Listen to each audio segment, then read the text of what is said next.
দর্শক, কুমিল্লার পদুয়ার বাজারে রয়েছেন সহকর্মী সুমন কবির, সরাসরি যোগ দিচ্ছেন তিনি। সুমন, হতাহতের সংখ্যা বাড়তে পারে কিনা এবং উদ্ধার অভিযানের সর্বশেষ কি তথ্য রয়েছে জানাবেন।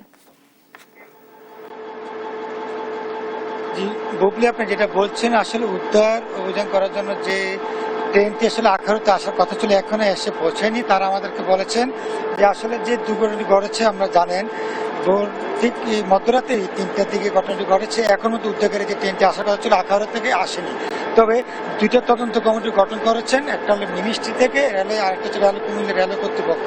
5 সদস্য বিশিষ্ট একটি কমিটি গঠন করেছেন। তারা আমাদেরকে জানিয়েছেন যে উদ্ধারকারী ট্রেনটি আখাউড়াতে আসার কথা ছিল। আসলে এখানে ফায়ার সার্ভিস, সেনাবাহিনী, আসলে যারা রয়েছে রেল কর্তৃপক্ষের সকলে মিলে আসলে উদ্ধার করার জন্য অপেক্ষা আছেন। তবে এদিকে একটা বিষয় হচ্ছে, এক লাইনে আসলে ঢাকা থেকে চট্টগ্রামে যে ট্রেন চলাচল শুরু হয়েছে ইতিমধ্যে, এবং আমরা যাতে দেখেছি একটা ট্রেন ইতিমধ্যে। আরেকটা বিষয় জানিয়ে এখানে যারা স্থানীয় আছে তারা আমাদেরকে জানিয়েছেন যে ঘটনাটি ঘটেছে আসলে এখানে যে লাইনম্যান ছিল, লাইনম্যানের গাফিলতির কারণে আসলে ট্রেন দুর্ঘটনাটি ঘটেছে। কর্তৃপক্ষ আসলে প্রতিবারে এই দুর্ঘটনাটি ঘটে কুমিল্লায়। এই পর্যন্ত আমরা দেখছি গত কয়েক বছরে অনেক বড় বড় দুর্ঘটনা ঘটেছে কুমিল্লা স্টেশন, বিশেষ করে নাঙ্গলকোট, লাকসাম এবং কুমিল্লা বিজিপুর, কুমিল্লা জাঙ্গালিয়া থেকে কুমিল্লা রেলওয়ে কুমিল্লা স্টেশন পর্যন্ত যে ট্রেনটি আপনি দেখতে পাচ্ছেন আসলে প্রায় 1 কিলোমিটার দূরে নিয়ে আসা হয়েছে বাসটিকে। ট্রেনটি প্রায় 1 কিলোমিটার দূরে নিয়ে আসে ফেলেছে এই বাসটিকে। এখানে যে বাসটিতে হচ্ছে 42 জন যাত্রী ছিল, এবং সেখানে আমি একটা তথ্য জানিয়ে রাখি, 6 জন যাত্রী ছিল ক্যান্টনমেন্ট নেমেছিল এবং 70 জন যাত্রী ছিল বাসটিতে। যে বাসটিতে 12 জন নিহত হয়েছে কুমিল্লা জেলা প্রশাসক মোহাম্মদ রাজা হাসান আমাদেরকে জানিয়েছেন, এবং বাকি 20 জন আহত রয়েছে, এবং এর মধ্যে হতাহতের সংখ্যা বৃদ্ধি পেতে পারে, আশঙ্কাজনক অবস্থা রয়েছে।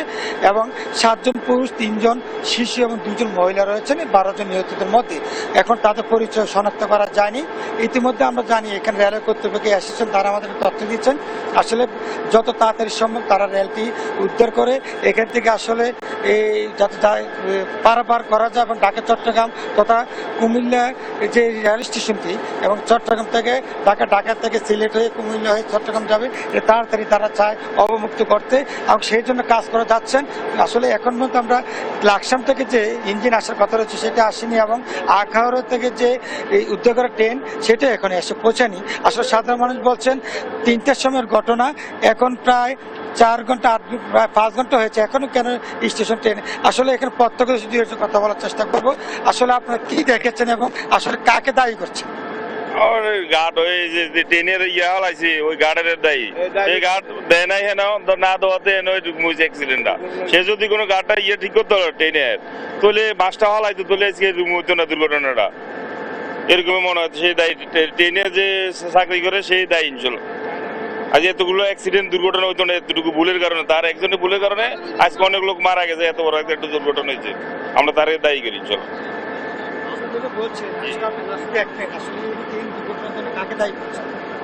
আমি তো মূলত ট্রেন দুর্ঘটনা হওয়ার সাথে সাথে আমরা বাড়িয়ে গেছি।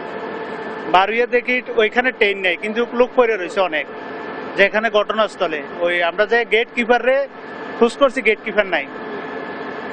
এবং এরপরে আমাদের সাথে সাথে আইন শৃঙ্খলার লোক আইসে, আবার সাথে সাথে আমরা ওইখান থেকে বা শিশু বাচ্চার লাশ, মহিলার লাশ, পুরুষের লাশ এবং যুবকের লাশ সব গাড়িতে উঠাই দিছি। আমরা উঠাই দিয়ে আইন শৃঙ্খলার লোক বেড়ে এখানে এসে আবার আমরা লাশ উদ্ধার করছি। বাচ্চাদের লাশ, বাচ্চা, মহিলা, পুরুষ অনেক লাশ এখান থেকে উদ্ধার করছি, প্রায় 10-12 জন হবে। আর ওইখানে আমরা একটা বাচ্চা মেয়ের লাশ উদ্ধার করছি, অনেক দূরে ছিটকে পড়ছে, প্রায় 1 কিলোমিটার পরে ছিটকে পড়ে রয়েছে রোডের সাইডে। এখানে কেউ আসেও নাই ওই সময়।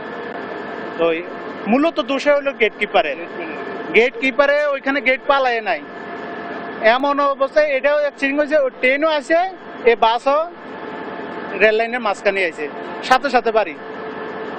1 সেকেন্ডের কোনো ভরসা ছিল না যে নামবো, যাত্রীরা নামাইবো, এরকম কোনো সিচুয়েশন ছিলই না, সাথে সাথে বাড়ি দিয়ে দিছে। এখন আমরা শুধু গেট কিপারের একটু গাফিলতি দেখি, আর অন্য কিছু না।